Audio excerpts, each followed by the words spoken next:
안녕하세요, 솔로몬입니다. 지난 시간에 캠퍼스 커플에 대해서 얘기를 했었는데요. 오늘은 이어서 사내 연애에 대한 얘기를 해볼까 해요. 최근에 전현무 씨랑 한혜진 씨가 헤어진 거 대부분 알고 계시죠? 그리고 두 사람 모두 나 혼자 산다 해서 하차를 했죠. 왜 하차를 했을까요? 벌써 결론이 뭔지 딱 감이 오시죠? 자, 두 사람은 이제 연인 관계를 정리하고 친한 오빠 동생, 서로 좋은 동료로 남기로 했다는 우리에게 너무나 익숙한 그런 입장 발표를 했습니다. 그런데 정말로 친한 오빠 동생, 좋은 동료로 남을 거라고 믿으시는 분 혹시 계세요? 전현무 한혜진 씨뿐만 아니라 대부분의 연예인들이 열애설이 퍼지면 초반에는 좋은 동료일 뿐이다 라는 고전적인 멘트와 함께 부정을 하다가 각종 언론사에 사진이 찍히면 그때서야 인정을 하잖아요. 그 이유가 뭐라고 생각을 하세요? 아마 다들 처음에는 이성이 마비가 되어서 판단력이 아주 흐려졌을 거예요. 당장 빨리 만나고 싶은 마음이 커지다 보면 본능이 이성을 장악하는 순간 아마도 우리는 안 걸릴 거라는 그런 과대망상에 빠지게 됩니다. 사내 연애 역시 마찬가지예요. 다들 되게 신기한 게 그렇게도 티를 내면서 정작 본인들은 비밀 연애를 하고 있다고 생각해요. 남들이 볼 때 그렇게 티가 나는데 진짜로 본인들은 비밀 연애를 한다라고 생각하고 막 스릴을 즐기고 그런다니까요. 그게 다 왜 그런 거냐면 다들 본인을 기준으로 남을 예측하거든요. 다시 말씀드리자면 당신이 그렇게 똑똑한 사람이 아니라면 대부분은 알아요. 모르는 척 해주거나 관심이 없을 뿐인 거죠. 자, 그렇게 비밀 연애를 잘했다고 가정을 해보죠. 우선 비밀 연애의 단점부터 살펴볼까요? 비밀로 시작을 한 이상 다른 이성이 내 애인에게 작업을 걸어도 우리는 할 수 있는 게 없어요. 그게 너무 불편해서 차라리 공개를 하자 하고 공개를 한다고 문제가 해결되는 게 아닙니다. 만약에 둘이 다툼을 했거나 관계가 안 좋아졌을 때 주변 사람들에게 상담하는 게 불가능해요. 결국 소문은 돌고 돌아서 다시 돌아올 거니까요.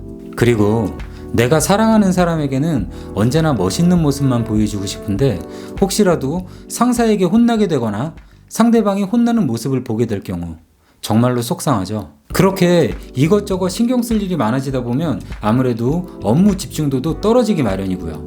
자, 둘이 그렇게 사귀면서 이런저런 문제점에 처하게 되는 거 사실 우리에게는 관심이 없죠. 드디어 이런저런 다툼 끝에 두 사람은 헤어졌습니다. 이제 어떤 일이 벌어질까요? 제가 지난 영상에서 캠퍼스 커플 CC의 장단점을 다 말씀드렸죠. 사내 커플 역시 똑같아요. 컴퍼니 커플 CC잖아요. 사내 연애의 장점이 뭘까요? 한 회사에 다니면서 자주 볼 수 있다는 거죠. 그러다가 둘이 헤어지면 그게 바로 단점으로 변해요. 게다가 한 회사에 다닌다는 건 인맥이 겹친다는 걸 의미하고 인맥이 겹치다 보면 여러 사람을 피곤하게 만들고 결국은 주변 사람들에게 불편한 사람이 되는 거예요.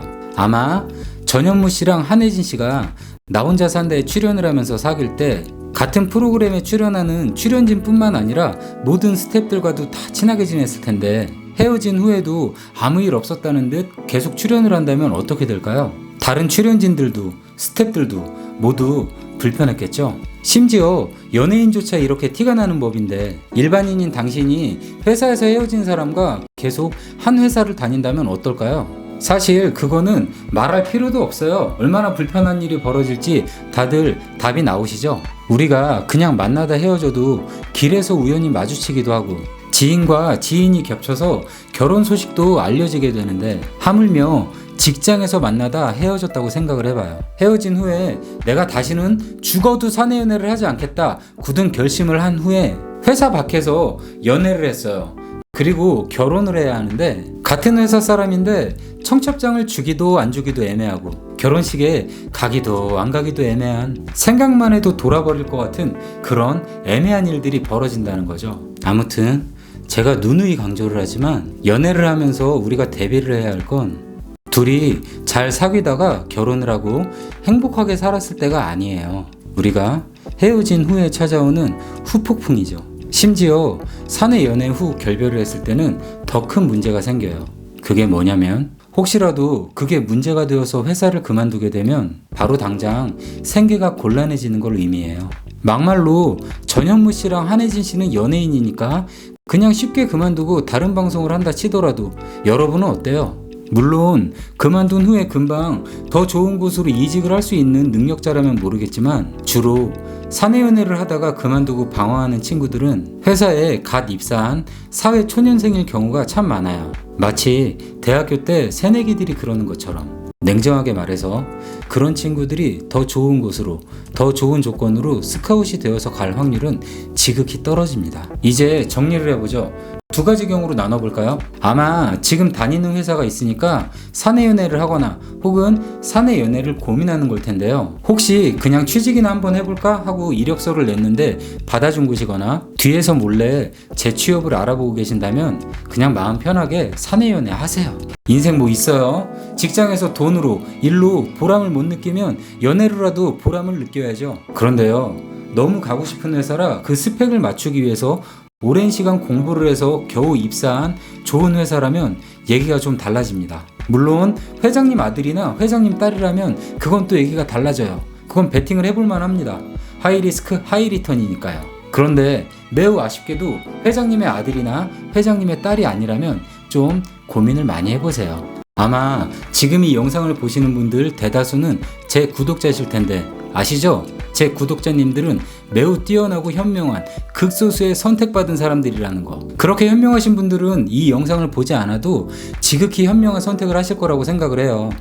그런데 혹시라도 사내 연애에 대해서 고민을 하다가 검색을 통해서 이 영상을 보신 분이 계신다면 그냥 사내 연애 하지 마세요. 지금 다니시는 회사가 얼마나 큰 회사인지 몰라도 전 세계에서 가장 큰 회사를 다니는 사람들보다 그 회사 밖에 있는 이성이 훨씬 더 많습니다. 참고로 제가 노총각이라는 이유로 여러분의 연애를 반대하는 거 아니에요. 자, 오늘도 저의 긴 얘기를 들어주신 극소수의 지극히 현명한 분들께 다시 한번 진심으로 감사를 드리고요. 그럼 저는 다음에 다시 인사를 드리겠습니다. 그럼 다음에 봐요.